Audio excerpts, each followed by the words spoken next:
the Sword of the Sea. Once in a while, a game will cross your desk like this one, where you know before you so much as a play seconds off in store from you. Well, let's get cozy, let's get comfortable. You guys be ready to a new review on the game called Sword of the Sea. And today in our studio, I'm gonna be briefly talking about this game, and I'll be describing you my experience and everything what I think about it. Well, I knew that was what ahead of me in the Sword of the Sea, as my brief time with the preview at the Summer Games Fest has given, like, it was really short, but you know, and the romantics of the rolling sand dunes and the new skateboard theme Traversal and everything in between. It was everything that I, as a person of the traveler from time, was like looking for and was craving for. If you want some answers and if you want some aesthetics, I say you definitely should give it a try, because this is one of my prime candidates for the best game award 2025.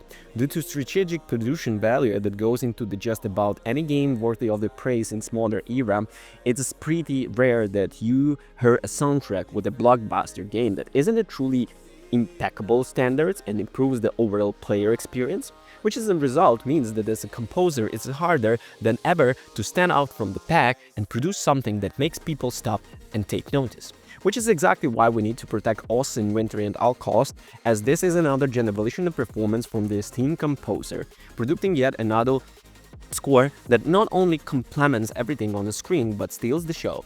The use of the multiple choirs with a range of skill sets and assortments of the woodwinds beyond the traditional inclusion as many more approaches to soundscaping that I won't ever pretend to understand.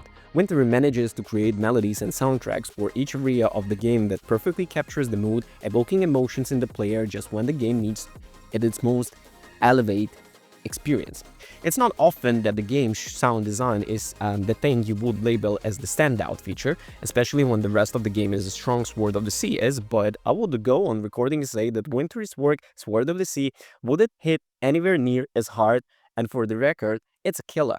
No filler action hits like a truck.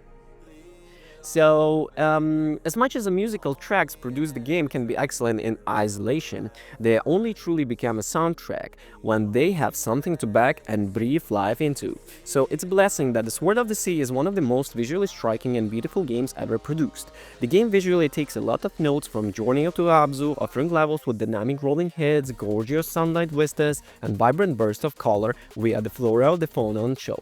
But equally, the game has the ability to offer moments of contrast with the dark and dingy areas and oppressive environments. If you are fond of Journey and Abzû, it's essentially a perfect middle ground between the two titles in the term of visual splendor, with a silent storytelling throughout the environment and your actions, as well as a wall of nautical themes that moistureless biomes and make them lush aquatic playgrounds.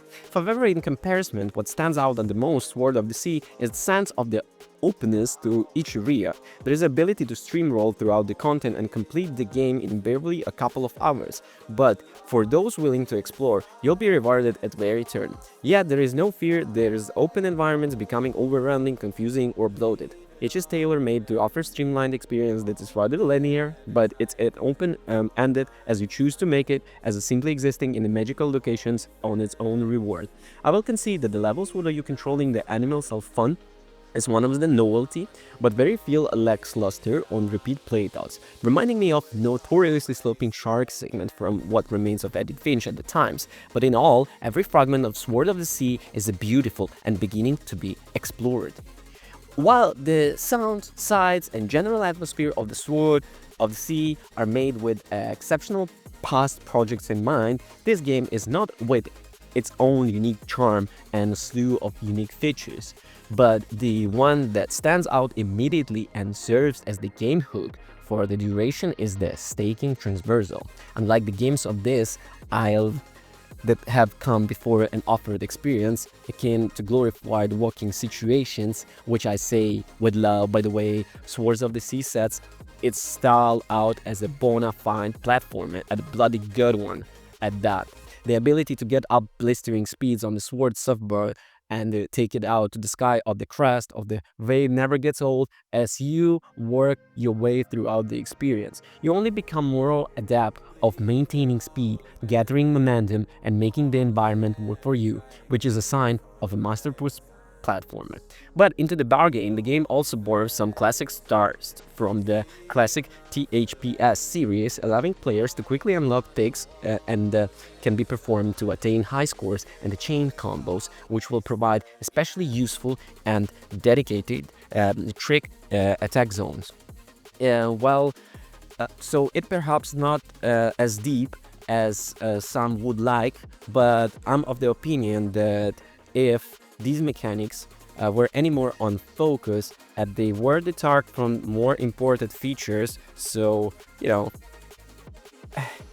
they hit that perfect sweet spot between the chaotic and conveniently mindless in my book. But above all this approach, and that's one thing that might make those Journey and Abzû distractors think twice before overlooking this game. It makes the game less reliant on atmosphere and plunging on hand strokes to keep players invested, because I put it simply, the game has a tons and tons of fun. Yeah. So yeah, let's continue. What was that on my daily agenda today? Well, I don't say often about the games in that way, but I left alone and I have personally been waiting tether hooks to play with an overwhelming sense of anticipation by hype. Not gonna lie, the hype makes it, you know.